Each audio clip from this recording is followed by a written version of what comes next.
ইসলামী আন্দোলন করে মাথায় টুপি দিয়া পূজা মণ্ডপে গিয়ে বসে আছে। কথা নাই, একটু বাস্তবতা বলতে হবে, আছে না নাই? আমি সবার কথাই বলি, বেইনসাফ করে কথা বলা যাবে না। বলে ইসলাম কায়েম করতে চায়, হিন্দুদের পূজা মণ্ডপে গিয়া উনি নৃত্য প্রদর্শন করছেন। নর্তকীদের শুধু নাচ গান দেখছে না, আবার পূজার মালা গলায় বহন করে বসে আছে। যে ব্যক্তি পূজার মালা বহন করে বলে আমি দেশে ইসলাম কায়েম করবো, আল্লাহর কসম ওর মতো মুনাফিক এই দেশে একটাও নাই। কথা ঠিক কিনা চিল্লাই বলেন। আবার পূজা মণ্ডপে গিয়ে গতকালকে দেখেছি এক বড় নেতা বলে বেড়াচ্ছে যে বাংলাদেশে আমাদের কোনো ধর্মের পরিচয় থাকবে না, আমরা সব বাংলাদেশি, হিন্দু বৌদ্ধ মুসলমান খ্রিস্টান পরিচয় নাকি একটা বাংলাদেশি। আচ্ছা প্রিয় ভাইরা, এ কেমন গাঁজাখুরি কথা? ডেট এক্সপায়ার গাঁজা না খাইলে এমন কথা কি বলা যায় নাকি? আমি বলতে চাই, কান খুলে শুনে রাখুন, অমুসলিম হিন্দুদের দুইটা ভোট পাওয়ার জন্য যারা বলেছ যে আমরা ধর্মের কোনো পরিচয় নাই, যেই ব্যক্তি ধর্মের পরিচয় নাই তার জন্মেরও পরিচয় নাই। কথা ঠিক কিনা চিল্লাই বলে। সুতরাং অবৈধ সন্তানদের নেতৃত্বে মুসলিমদের দেশ চলবে না, একদম পরিষ্কার বার্তা। আমরা তাদেরকেই সাপোর্ট দেব যাদের কাছে ধর্মের পরিচয় সবার আগে। আলহামদুলিল্লাহ আলহামদুলিল্লাহ নাহমাদুহু ওয়া নাস্তাঈনুহু ওয়া নাস্তাগফিরুহু ওয়া নু'মিনু বিহি ওয়া নাতাওয়াক্কালু আলাইহি ওয়া নাউযু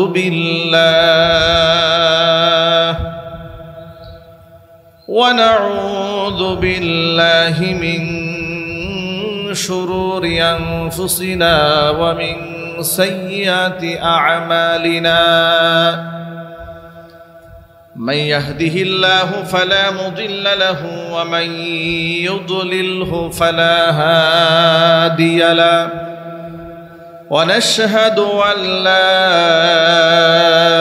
إله إلا الله وحده لا شريك له ونشهد أن سيدنا ونبينا وحبيبنا وشفيعنا ومولانا محمدا عبده ورسوله الذي أرسله بالحق بشيرا ونذيرا وداعيا إلى الله بإذنه وسراجا منيرا. أما بعد فأعوذ بالله من الشيطان الرجيم. بسم الله الرحمن الرحيم. لقد كان لكم في رسول الله أسوة حسنة لمن كان يرجو الله واليوم الآخر من كان يرجو الله واليوم الآخر وذكر الله كثيرا.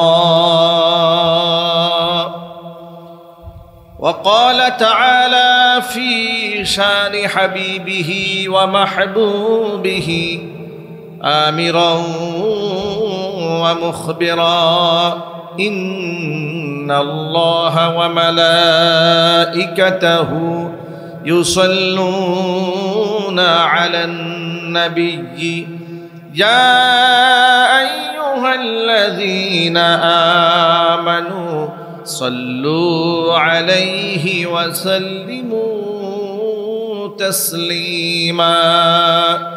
اللهم صل على محمد وعلى آل محمد كما صليت على إبراهيم وعلى آل إبراهيم إنك حميد مجيد اللهم بارك على محمد وعلى آل محمد كما باركت على إبراهيم وعلى آل إبراهيم إنك حميد مجيد محبته زبان ছেড়ে দিয়ে সকলে মিলে কিছুক্ষণ জিকির করুন লা ইলাহা ইল্লাল্লাহ লা ইলাহা ইল্লাল্লাহ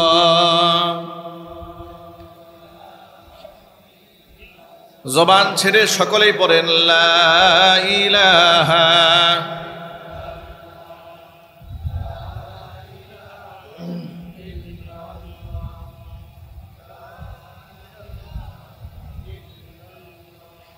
لا إله إلا الله لا إله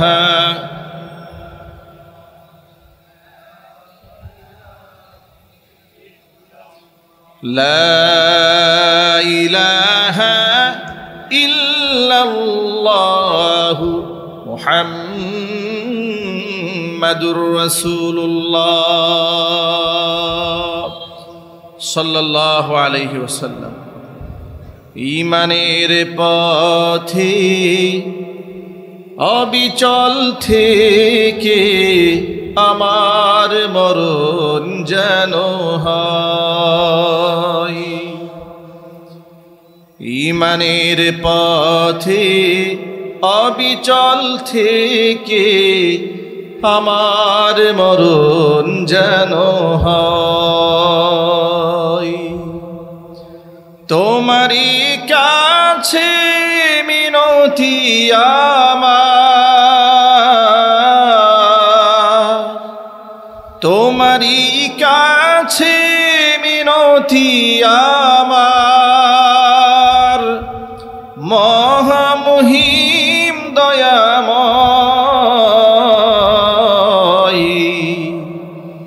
ঈমানের পথে অবিচল থেকে আমার মরণ যেন হয় ঈমানের পথে অবিচল থেকে আমার মরণ যেন হয়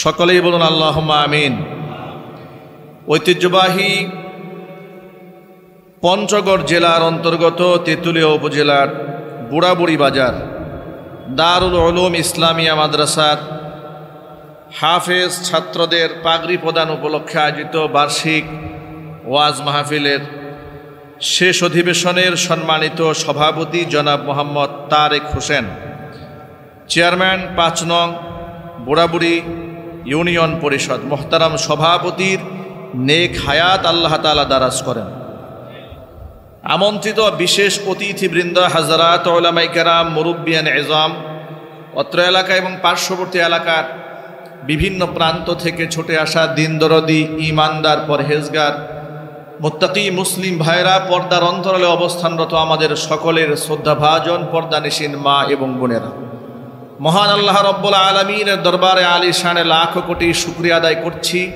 যে মহান আল্লাহ রব্বুল আলামিন আমাদেরকে বাংলাদেশের মাটিতে জুলাই আগস্ট বিপ্লব সাধনের মধ্য দিয়ে একটি নতুন বাংলাদেশ উপহার দিয়ে স্বাধীনভাবে আল্লাহর কোরআন থেকে তাফসির করার সুযোগ তৈরি করে দিয়েছেন সেজন্য আপনারা কি খুশি না বেজার কম না বেশি হৃদয়ের সবটুকুন ভালোবাসা উজাড় করে শ্রদ্ধা জড়িত কণ্ঠে মহান আল্লাহ পাকের শেখানো ভাষায় শুকরগুজার করছি জবান ছেড়ে দিয়ে সকলে একযোগে বলছি আলহামদুলিল্লাহ রব্বানা লাকাল হামদ হামদান কাসীরা তাইয়িবান মুবারাকান ফীহি ইয়া রাব্বি লাকাল হামদু কামা ইয়ামবাগি লিজালালি ওয়াজহিকা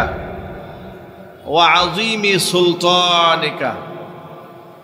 আল্লাহ তাআলা আজকের মাহফিলকে কবুল করেন।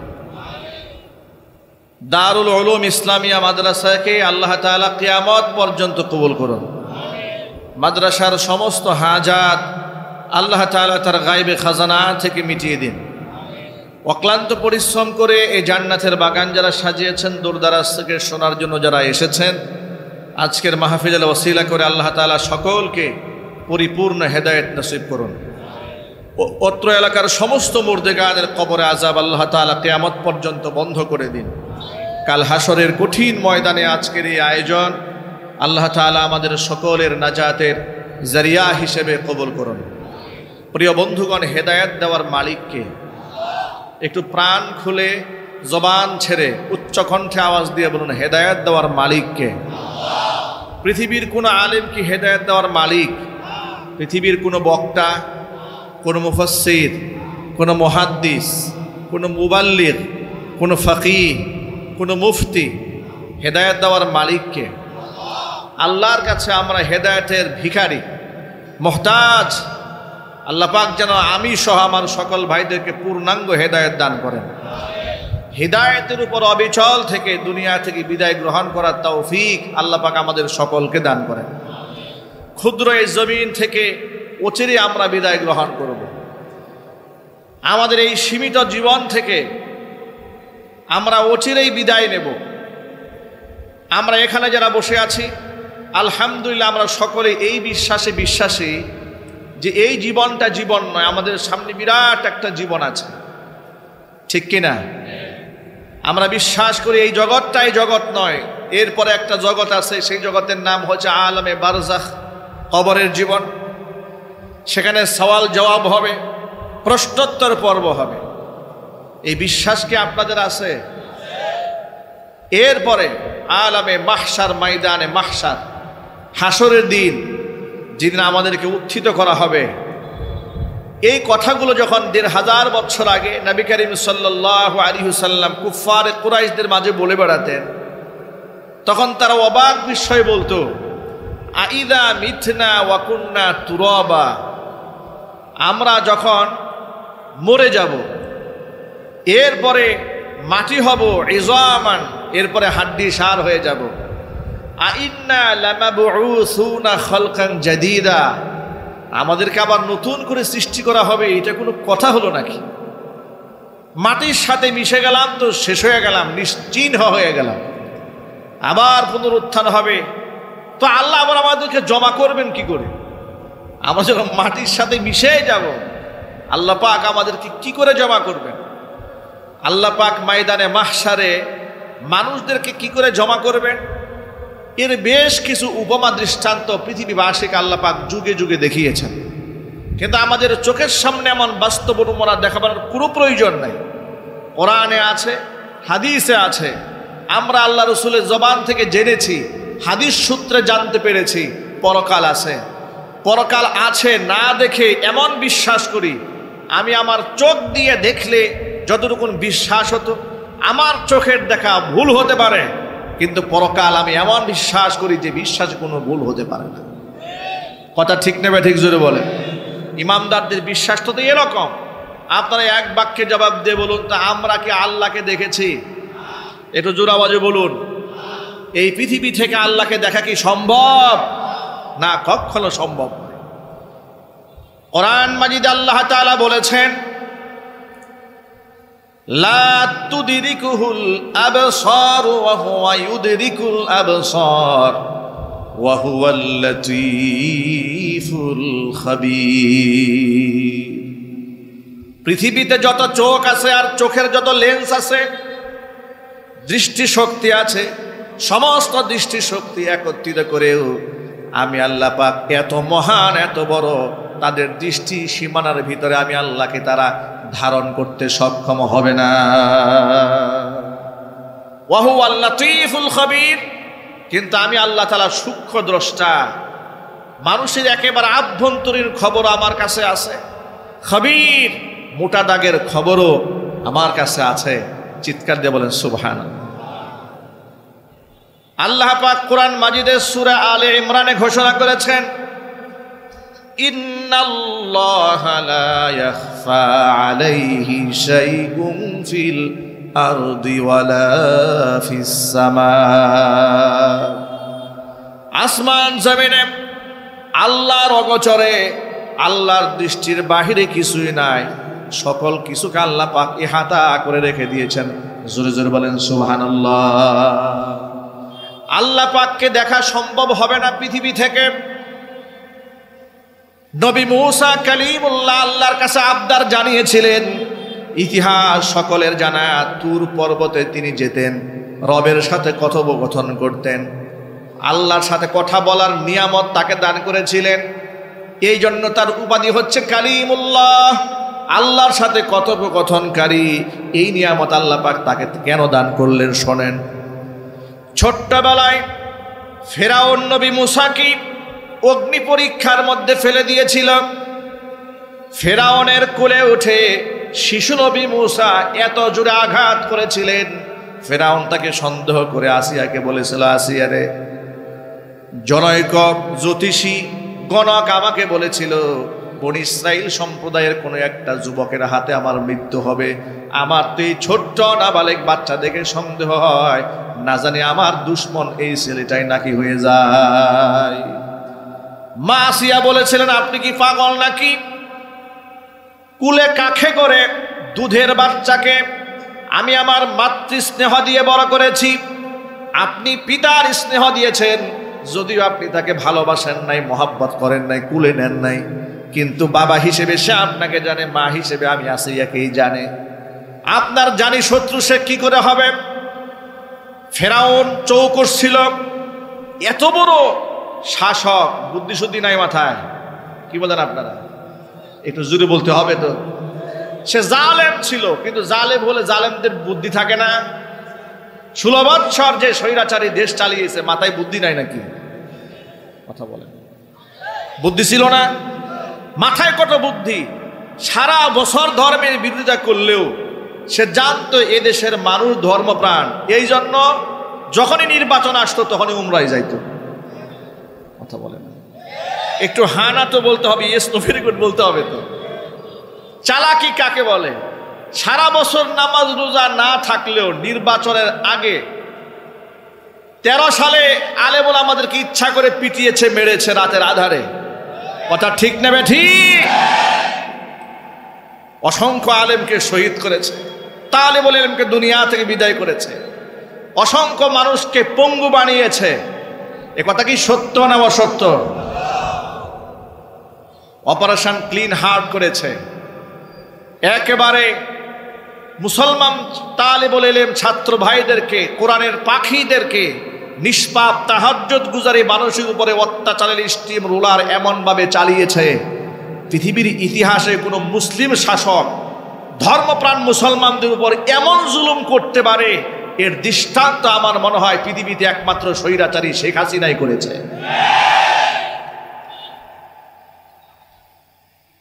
13 সালে একদিক থেকে নাটকীয় কায়দা আলেমদেরকে হত্যা করল, জবাই করল, খুন করল, আবার নির্বাচনের আগ মুহূর্তে ওই সমস্ত আলেমদের সিম্পিতি হাসিল করার জন্য কওমি সনদের স্বীকৃতি দিয়া হুজুরদেরকে ঠান্ডা বানায়া দিল। কথা ঠিক কিনা জোরে বলেন? সেখানে তো একজন বলেই ফেললেন, আপনি হচ্ছেন কওমি জননী। মনে রাখবেন, আজকে একটা কথার ভুল আপনাদেরকে ভাঙায় দেই। এই কওমি অঙ্গন থেকে একজন ব্যক্তি কওমি জননী আখ্যা দিয়েছিল বলে বাংলাদেশের অনেক ইসলামপন্থী লোকেরা আমাদেরকে টিটকারি মারে, আমাদেরকে উপহাস করে বলে, কেন আপনারাই না কওমি জননী বানিয়েছিলেন। মনে রাখবেন, যিনি কওমি জননী বানিয়েছেন এই দায়ভার পুরা কওম কেন গ্রহণ করতে যাবেন?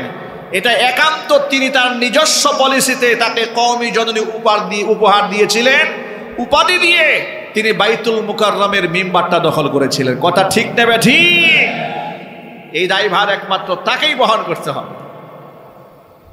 এদেশের কওমি উলামারা এই স্বৈরাচারের আমলে অনেক মাজলুম হয়েছে। কথা ঠিক না বলে যদি বলেন? আমি কেন কথাটা বললাম যে ওর মাথায় বুদ্ধি আছে না বুদ্ধি নাই? আওয়াজ দিয়ে বল, বুদ্ধি নাই? কত বুদ্ধি দেখেন। যখন কওমি আলেমদেরকে হত্যা করে, জেলখানায় নিয়ে যায়, জরিমানা করে, বছরের পর বছর আয়না ঘরে আটকায় রাখে, তখন আবার আলিয়াপন্থী আলেমরা যেন নাখোশ না হয়ে যায়, তাদেরকে বুঝায় এরা হচ্ছে কওমি, তোমরা তো আলিয়ার লোক, অতএব ওদেরকে মারি, তোমাদেরকে তো সরকারি ফ্যাসিলিটিস দিচ্ছি, তোমরা কথা বলবো না, চুপ হয়ে যাও। আবার যখন আলিয়াপন্থী আলেমদেরকে জেল খাটায়, জরিমানা করায়, কওমিপন্থী কিছু দরবারি মৌলবি আছে, সেগুলাকে শেখ হাসিনা ওড়নার নিচে ডেকে নেয়, মন্ত্রী বাহাদুরদের মাধ্যমে দাওয়াত খাওয়ায়, আপ্যায়নের ব্যবস্থা করে, আর বলে জামাতের আলেমদেরকে ধরা হয়েছে, ওদের তো আকীদাই ঠিক নাই, ওদেরকে জেল দিলে, ফাঁসি দিলে আপনার তো কথা বলার কোনো দরকার নাই, আপনার সাথে তো আমার খুব ভালো সম্পর্ক। কথা ঠিক কিনা যদি বলেন? যার দরুন কখনো কখনো কওমিপন্থী কিছু আলেমদেরকে নিজের পক্ষে রেখেছে, বাকি আলেমদেরকে নির্যাতন করেছে। আবার কখনো কখনো আলিয়াওয়ালাদেরকে নির্যাতন করেছে, কওমি কিছু আলেমদেরকে পক্ষে রেখেছে। এইভাবে উভয় পক্ষের পক্ষ থেকে কিছু দালাল মৌলবী, দরবারি মৌলবী সাথে রেখে বাকি আলেমদেরকে নির্যাতনের স্টিম রুলার চালিয়েছে।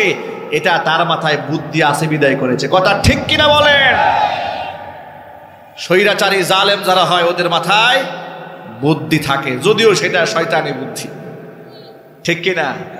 তো ফেরাউনের মাথায় বুদ্ধি আছে না? ফেরাউনের মাথায় বুদ্ধি আছে, বুঝে ফেলেছে ছোট্ট মুসা কুলে উঠে এত জোরে আঘাত করেছে, এত জোরে থাপ্পড় মেরেছে, সে বুঝে ফেলেছে এটা তো আমার সেই দুশ্মন, যে দুশ্মনের কথা জনৈক জ্যোতিষী বলেছে।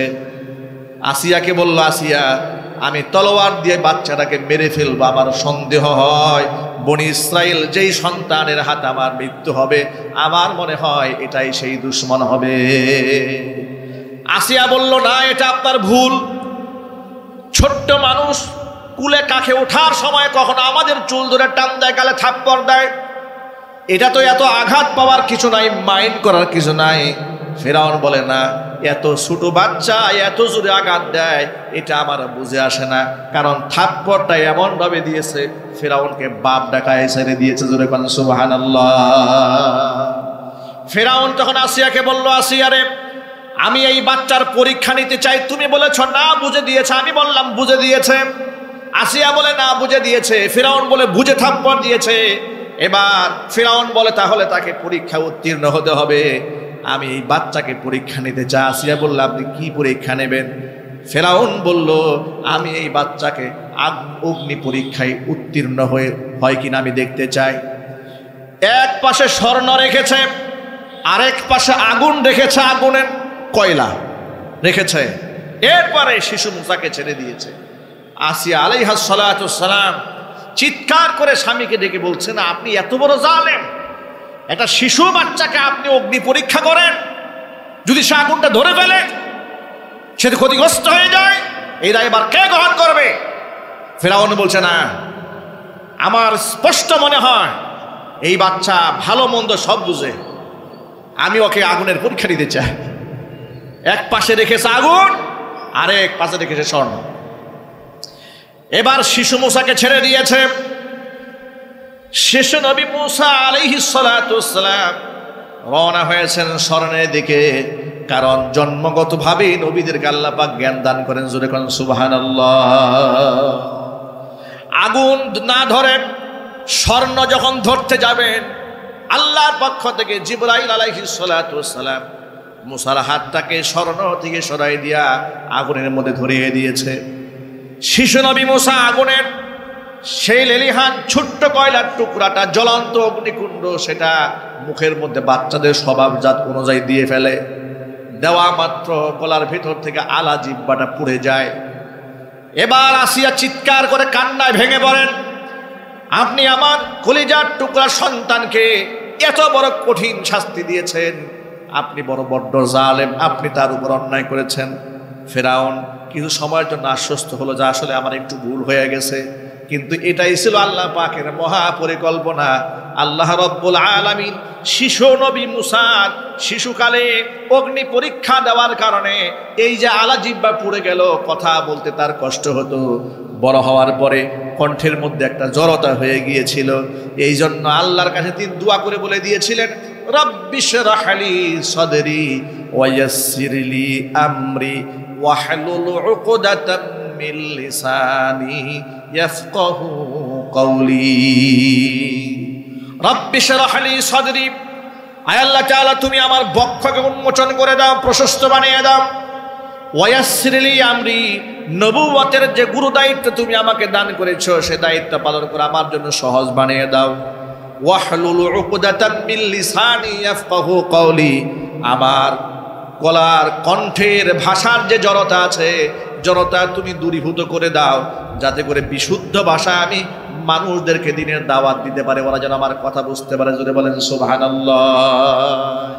এই যে শিশু নবী মূসা কালিমুল্লাহ শিশুকালে আল্লাহর পক্ষ থেকে একটি কঠিন পরীক্ষায় তিনি তার স্বাভাবিক কথা বলার যোগ্যতাকে হারালেন। এটা আল্লাহ পাকের হিকমা এর মধ্যে আছে না নাই?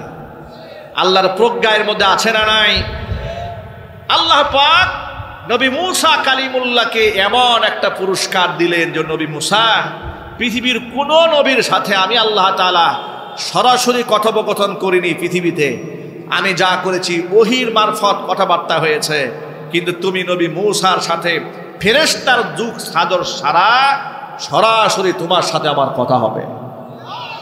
একটু সুবহানাল্লাহ জুরি বলা যাবে না ভাই? আল্লাহ তাআলা এই জন্য নবী মূসা কালিমুল্লাহকে এই মর্যাদা দান করেছিলেন। কোরআন মাজিদে আল্লাহ পাকের ভাষা আল্লাহ বলছেন, তিলকার রুসুলু ফাদ্দালনা বা'দাহুম আলা বা'দ মিনহুম মান কাল্লামাল্লাহু ওয়া রাফা'a বা'দাহুম দারাজাত। এই যে নবী রাসূলগণকে আমি দুনিয়াতে পাঠালাম, তিলকার রুসুলু, এই হচ্ছে সেই সমস্ত রাসূলগণ, ফাদ্দালনা বা'দাহুম আলা বা'দ, তাদের কতককে আমি কতকের উপরে মর্যাদা বৃদ্ধি করে দিয়েছি।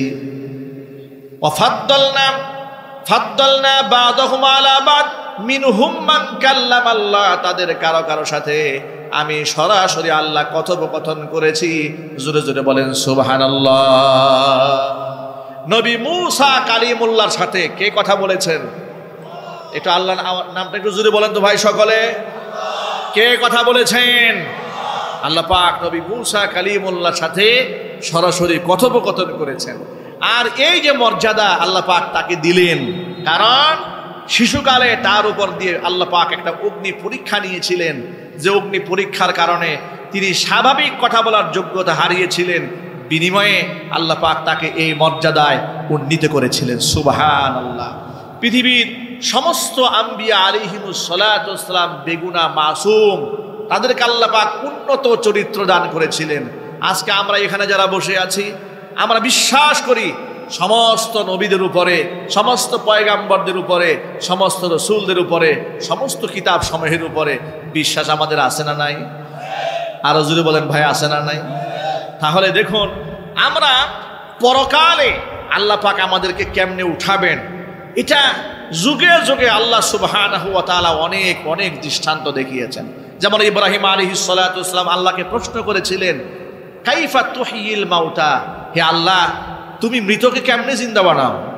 আল্লাহ পাক নবী ইব্রাহিম আলাইহিস সালাতু ওয়াস সালামকে 4টা পাহাড় থেকে 4টা পাখি ধরার নির্দেশ দিয়েছিলেন, পাখিগুলাকে জবাই করার নির্দেশ দিয়েছিলেন, টুকরা টুকরা করে সমস্ত হাড্ডি মাংসগুলো একাকার করে পাহাড়ে চতুর্দিকে ছড়িয়ে দিয়ে দিয়েছিলেন। এরপরে ডাক দেওয়ার আহ্বান করেছিলেন। ভাইরা, ফেসবুক যারা চালান, হোয়াটসঅ্যাপ যারা ব্যবহার করেন, অকারণে বিনা কারণে বেপরদাগী এবং গায়রে মাহরাম নারীদের সাথে অনেক ফেসবুক ফ্রেন্ড থাকে। এমনকি তারা বলেই ফেলে উনি আমার ফেসবুক ফ্রেন্ড। আর এটা তো বর্তমানে এমন একটা ভাইরাসের রূপ নিয়েছে, জনসম্মুখে বলে বেড়ায় উনি আমার বয়ফ্রেন্ড, ইনি আমার গার্লফ্রেন্ড বলে বেড়ান। নির্লজ্জের মতো, বেহায়ার মতো জাতির সামনে স্পষ্ট বলে, একটু শরমও হয় না। কথা ঠিক কিনা চিল্লায় বলেন? করছে জেনা ব্যভিচার, নাম বলে বয়ফ্রেন্ড গার্লফ্রেন্ড। সরাসরি সাক্ষাৎ করা, একটু জোর আওয়াজ বলতে হবে, স্বামী স্ত্রী হওয়া ছাড়া, মাহরাম হওয়া ছাড়া একটা নারী একটা পুরুষের সাথে একাকী সাক্ষাৎ করার কোনো সুযোগ আছে? একটু জোর আওয়াজে বলেন। একান্তে বসার কোনো সুযোগ আছে? পার্কে, সিনেমা হলে, ক্লাসরুমে, টিউশনি করার জন্য। আমাদের বাংলাদেশে একটা ভাইরাস আছে, সামাজিক ভাইরাস। যুবতী মেয়েকে, ইয়াং মেয়েকে, উঠতি বয়সের ছেলের সাথে ইউনিভার্সিটিতে পড়ে, তাকে তার কাছে দিয়েছে, সে হচ্ছে প্রাইভেট টিউটর। বাড়িতে এসে তিনি পড়াচ্ছেন, উপযুক্ত ছেলে মাস্টার উপযুক্ত একটা মেয়েকে পড়াচ্ছেন। এই ফিতনা দেশে আছে না নাই? একটু জোর আওয়াজে বলতে হবে ভাই। হালাল না হারাম? এ কথা বলতে আমাদের কোনো আপত্তি আছে? রাজনীতি করতে গিয়ে দেখবেন লোকেরা নারী আর পুরুষ এক জায়গায় ঠেলাঠেলি করে। হুজুররা যদি নিষেধ করে আমাদেরকে মৌলবাদ বলে গালি দেয়, বলে আপনারা কি মৌলবাদী? দেশটাকে আফগানিস্তান বানাতে চান? আমরা বলি ভাই, দেশকে আমরা আফগানিস্তানও বানাতে চাই না, দেশকে আমরা সৌদি আরব বানাতে চাই না, বরং আল্লাহর কোরআন যে বিধান দিয়েছেন আমরা সমাজে সে আইনটাকে বাস্তবায়ন করতে চাই। কথা ঠিক কিনা জুড়ে বলেন। আচ্ছা, আল্লাহর কোরআনে যা আছে এই কথাগুলো হাসি মুখে মানতে আমাদের কারো কোনো আপত্তি আছে নাকি? আল্লাহর কোরআনের প্রত্যেকটা আইন এই সমাজে বাস্তবায়ন করতে হবে। আমাদের ব্যক্তি জীবনে আমরা ইসলাম মেনেছি অনেকে, কিন্তু পারিবারিক, সামাজিক, রাজনৈতিক অঙ্গনে আমরা ইসলামকে ছেড়ে দিয়েছি। আমরা যদি রাজনৈতিক মাঠে ইসলাম প্রতিষ্ঠার কথা বলি, সংসদ ভবনে কোরআন দিয়ে দেশ চলবে, রাষ্ট্র চলবে, এ কথা বলি, অনেক মুসলমানরা কষ্ট পান। আল্লাহর কসম, আমি এই চেয়ারে বসে কোনো দলীয় ক্যাম্পেইন করতে আসে নাই, কিন্তু আমি আল্লাহর কোরআনের ক্যাম্পেইন করতে এসেছি। আমি আল্লাহ রসুলের দালালি করতে এসেছি। আমি কোরআন এবং সুন্নাহর দালালি করার জন্য আপনাদের পাশে বসেছি। আপনারা এক বাক্যে জবাব দিয়ে বলুন, আল্লাহর বিধানের উপর কোনো বিধান হতে পারে? ইমানদারের মধ্যে গর্জে উঠে জবাব দেবেন, আল্লাহর বিধানের উপর কোনো বিধান হতে পারে? আল্লাহ রসুলের আদর্শের উপরে কোনো আদর্শ হতে পারে? আল্লাহ রসুলের বিচার ব্যবস্থার উপরে কোনো বিচার ব্যবস্থা হতে পারে? আল্লাহ রসুলের সমাজ ব্যবস্থার উপরে কোনো সমাজ ব্যবস্থা হতে পারে? আল্লাহর নবী সাল্লাল্লাহু আলাইহি ইসলামের রাজনৈতিক আদর্শের চেয়ে উন্নত আদর্শ পৃথিবীতে কেউ দেখাতে পারবে? তাহলে আমরা ব্যক্তি জীবনে নামাজ, রোজা, হজ, যাকাত গ্রহণ করেছি, আমরা ব্যক্তি জীবনে বোরকা ধারণ করেছি, কিন্তু বিচার ব্যবস্থায় ইসলাম নাই, কোরআন নাই। যার দরুন অসংখ্য মানুষরা মাজলুম হয়ে নিরাপরাধ বছরের পর বছর অন্ধকার কারাগারে বন্দী হয়ে আছে। আমরা বলতে চাই, আল্লাহর কসম, এই পৃথিবীতে আল্লাহর কোরআন যতদিন প্রতিষ্ঠা না হবে ততদিন পর্যন্ত এই জাতির মুক্তি মিলবে না। এই জন্য আল্লাহর কোরআন জাতীয় সংসদ পর্যন্ত যে কোনো মূল্যে পৌঁছে দেওয়ার জন্য সম্মিলিত প্রচেষ্টার কোনো বিকল্প নেই। রাজি আছেন কারা? দুহাত দেখতে চাচ্ছি।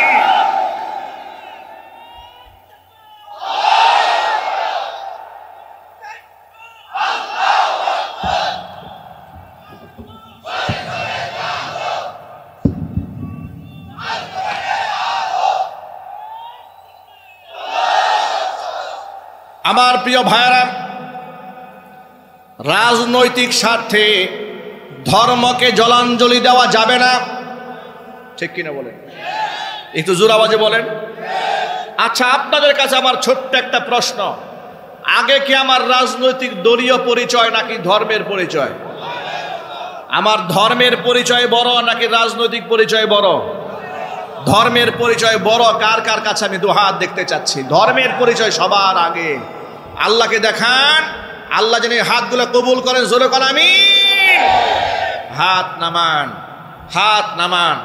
এখন ধর্মের পরিচয় যদি আগে থাকে, দলীয় পরিচয় যদি পরে থাকে, তাহলে দল মেনটেন করতে গিয়া কেন আপনি ধর্মকে ছোট করেন? আজকে আমাদের সমাজের কিছু বড় বড় নেতা ধর্মকে এমনভাবে খাটো করে।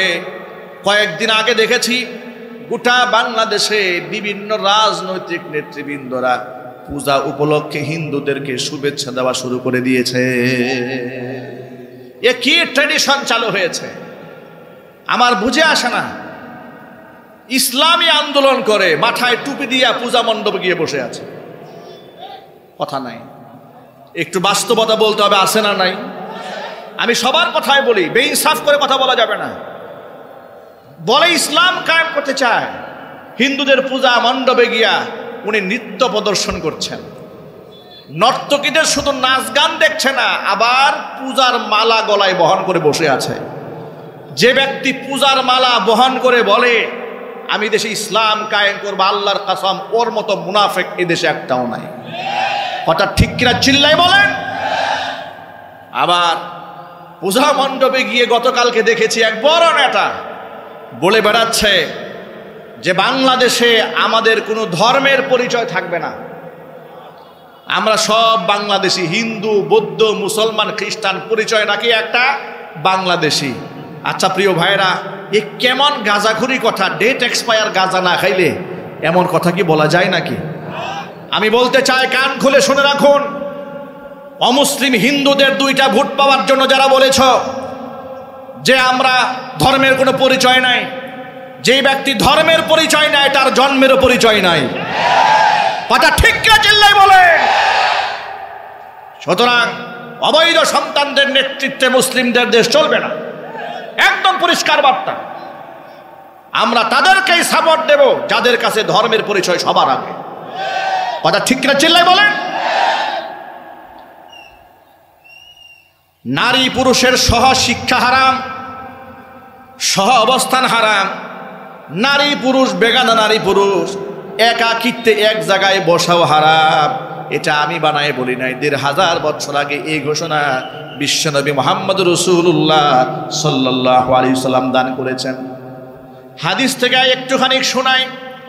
আল্লাহর নবী, রহমতের নবী ঘোষণা করলেন, লা ইয়াখলুওয়ান্না রাজুলুন বিইমরাআতিন ইল্লা সালিসুহুমা শাইতান।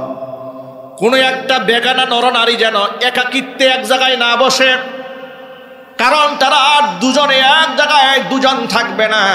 যেখানে তারা দুজন ছিল মাঝখান থেকে একজনে ঢুকবে, তার নাম কি? একটু জোরে বলেন।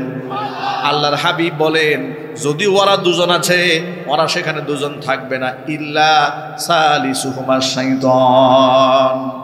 মাঝখান দিয়ে শয়তান ঢুকবে। শয়তান ততক্ষণ পর্যন্ত এই বয়ফ্রেন্ড আর গার্লফ্রেন্ডকে ছাড়বে না। শয়তান ততক্ষণ পর্যন্ত তথাকথিত এই জাস্ট ফ্রেন্ডকে ছাড়বে না, যতক্ষণ পর্যন্ত এদেরকে জিনার মধ্যে মুবতালা না করে দেয়। জোরে জোরে বলেন নাউজুবিল্লাহ। সুতরাং প্রিয় ভাইয়েরা আমার, আল্লাহ পাক যেন ইসলামী আদর্শগুলো আমাদের সমাজে বাস্তবায়ন করার তৌফিক দান করেন। জোরে জোরে কোন আল্লাহুম্মা আমিন। যে কথা বলতে গিয়ে এত লম্বা কথা বললাম, সেটা হলো যে সমস্ত যুবকেরা ফেসবুক চালায়, হোয়াটসঅ্যাপ চালান, ভাইবার চালান, ইমো চালান, বেগানা নারীদের সাথে কথোপকথনের একটা বাজে অভ্যাস যুবকদের আছে না নাই? যুবতীদের আছে না নাই? মাইকের আওয়াজ বাহিরে যাচ্ছে, আমি আমার মা বোনদের বলবো, বাবা ও মা বোনেরা আমার, আপনি কার সাথে কথা বলছেন? আপনি ইসলামী আদর্শ ছেড়ে দিয়া কোন পথে রওনা হয়েছেন? পশ্চিমাদের পথে রওনা হয়েছেন। আল্লাহর কসম, নারী স্বাধীনতা, নারী অগ্রগতি, নারীর উন্নতির নামে ওরা এই পৃথিবীতে দুনিয়ার অনেক চাকচিক্য পেয়েছে, কিন্তু এই দুনিয়ার মধ্যে নারীরা সম্মানিত হয় নাই। ওরা সব জায়গায় বেইজ্জত হয়েছে। এরা অফিসে লাঞ্ছিত হয়েছে, ইউনিভার্সিটিতে লাঞ্ছিত হয়েছে, এরা দোকানপাটে লাঞ্ছিত হয়েছে। পর পুরুষের সাথে যেখানে সহাবস্থান করে চাকরি করতে গেছে, বস দ্বারা নির্যাতিত হয়েছে, সহকর্মী দ্বারা নির্যাতিত হয়েছে, সহপাঠী দ্বারা নির্যাতিত হয়েছে। এমনকি এই সমাজের মধ্যে তথাকথিত সুশীলরা বলে শিক্ষক হচ্ছে পিতার সমতুল্য, পিতৃ সমতুল্য। শিক্ষক দ্বারা অসংখ্য ছাত্রী বাংলার মাটিতে ধর্ষিত হয়েছে। কথা ঠিক না? ঠিক যদি বলেন। কয়েকদিন আগে পত্রিকার পাতায় পেয়েছি, শিক্ষক তার ছাত্রীকে ভিডিও কলে ফোন দিয়েছে। কেন? মেসেজ করেছে যে সে কতটুকুন বড় হয়েছে এটা নাকি তার খুব দেখতে মনে চায়। নাউজুবিল্লাহ পড়েন। পত্র পত্রিকায় এসেছে উনি কোন ড্রেস পরেছে এটা শিক্ষকের খুব দেখতে মনে চাচ্ছে। নাউজুবিল্লাহি মিন যালিক। এই ধরনের শিক্ষক বাংলাদেশে আছে না নাই? অসংখ্য লম্পট এবং বদমাশে গোটা শিক্ষা প্রতিষ্ঠানগুলো ভরে গেছে। আমরা তো এত ওয়াজ নসিহত করে জাতিকে সামাল দিতে পারি না। উচিত ছিল প্রত্যেকটা স্কুল কলেজ বিশ্ববিদ্যালয়ে প্রতিটা ক্লাসে একজন করে ধর্মীয় টিচার নিয়োগ দেওয়া। ঠিক না ঠিক জোরে বলেন? বিশেষ করে প্রাইমারি স্কুলে আমাদের ধর্মীয় শিক্ষক নিয়োগ দেওয়ার খুব প্রয়োজন। এমনকি আমাদের প্রাইমারি লেভেলে যে সমস্ত শিক্ষকরা আছে তারা এটা সরকারের কাছে আবেদনও জানিয়েছে। বাংলাদেশে আপনি শুনে অবাক হবেন, এমন অসংখ্য প্রাইমারি স্কুল আছে যে প্রাইমারি স্কুলে হিন্দু টিচাররা মুসলিম বাচ্চাদেরকে ধর্ম শেখাচ্ছে। নাউজুবিল্লাহ পড়ে, মানে পর্যাপ্ত মুসলিম টিচার পর্যন্ত নাই। ধর্মীয় টিচার কত প্রয়োজন সে সব উপেক্ষা করে আমাদের অন্তর্বর্তীকালীন সরকার প্রধান ডক্টর মোহাম্মদ ইউনূসের নেতৃত্বে নতুন একটা আইন পাশ করা হয়েছে মন্ত্রণালয় থেকে। সেটা কি?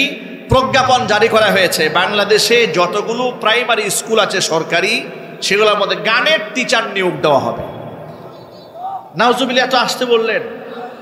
আপনারা প্রান্তিক অঞ্চলের মানুষ হলে কি হবে? আমি মনে করি আপনারা অনেক জ্ঞানী, মাশাআল্লাহ। আপনাদের চোখের ভাষা, আপনাদের বডি ল্যাঙ্গুয়েজ, আপনাদের অ্যাটিটিউড প্রমাণ করছে আপনারা এই সমাজ সম্পর্কে সচেতন। আপনারা এক বাক্যে বলেন, গানের শিক্ষককে আমাদের এই শিক্ষা ব্যবস্থায় খুব দরকার। এই আওয়াজটা এত আসতে দিলেন, এটা তো আমি মনে করি দল মত নির্বিশেষে একযোগে আওয়াজ ওঠা দরকার। গানের শিক্ষক প্রাইমারি লেভেলের কোনো প্রয়োজন নাই, কথা ঠিক কিনা? এবার আপনারা বলেন, গানের শিক্ষক নিয়োগ দেওয়া কি খুব দরকার? চিল্লাই বলেন। কিন্তু ধর্মীয় শিক্ষক নিয়োগ দেওয়ার দরকার আছে না নাই?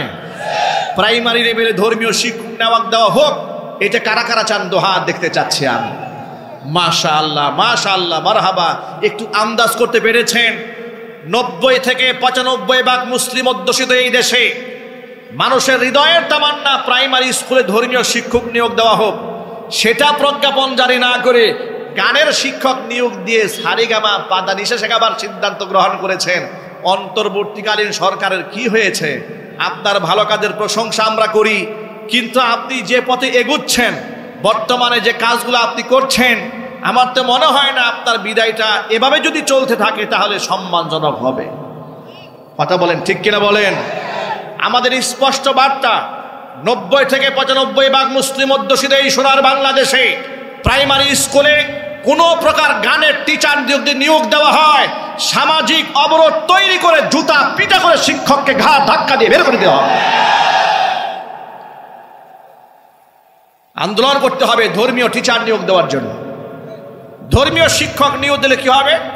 বাচ্চারা ইসলামিক সংস্কৃতি শিখতে পারবে, বিশুদ্ধ কোরআন তেলাওয়াত শিখতে পারবে, বাচ্চারা সূরা ফাতিহা, ইখলাস, দুরূদ শরীফ, দুআয়ে মাসুরা, এমনকি প্রাথমিক মাসালা যেগুলো আছে প্রাইমারি লেভেলে সব জানতে পারবে।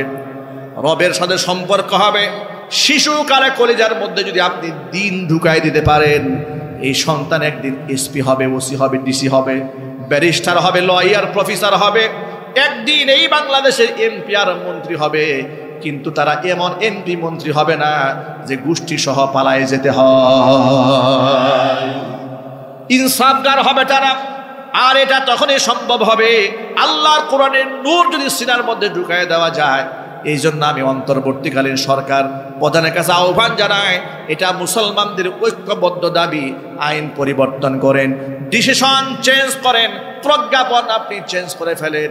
এই দেশে গানের শিক্ষকের জন্য কোনো প্রকার আন্দোলন না হওয়ার পরে আপনি গানের শিক্ষক নিয়োগ দেন, অথচ ধর্মীয় শিক্ষকের ব্যাপারে আন্দোলন হয়েছে। ধর্ম আপনার পছন্দ হয় না, ধর্ম পছন্দ আপনাকে হতে হবে। অন্ততপক্ষে এই দেশে রাজনীতি কিংবা নেতৃত্ব দিতে হলে আপনাকে ধর্ম অবশ্যই পছন্দ করতে হবে। ধর্ম পছন্দ করে নাই যারা, মোদির কুলে আশ্রয় নিয়েছে তারা। কথা ঠিক না ঠিক জোরে বলেন? যারা ধর্ম পরিচয় বাদ দিয়েছে তারা কাফেরদের কুলে আশ্রয় নিয়েছে। যারা ধর্মের পরিচয়কে আগলায় ধরেছে তারা বীর দর্পে বাংলাদেশে মাথা উঁচু করে দাঁড়িয়েছে। কথা বলতে হবে মুসলমান, ঠিক কিনা? প্রিয় যুবক ভাইয়েরা আমার, তাহলে আমি যে কথা বুঝাতে চেয়েছিলাম সেটা হলো, সহশিক্ষা ইসলাম হারাম ঘোষণা করেছে। তার কারণ 1500 বছর আগে নবীজি সাল্লাল্লাহু আলাইহি ওয়াসাল্লাম বলে দিয়েছেন, একসাথে নারী পুরুষ যেন বেগানা একত্রিত না হয়ে যায়, কারণ সেখানে তারা দুজন থাকে না, মাঝখানে একজন ঢুকে, তার নাম কি? অনেকে বলে পীর সাহেবের কাছে যায়, মহিলা মানুষ পীরের হাতে বায়াত গ্রহণ করে। আপনি অবাক হবেন এই বাংলাদেশে যে কত আকীদার মানুষ আছে। কয়েকদিন আগে দেখলাম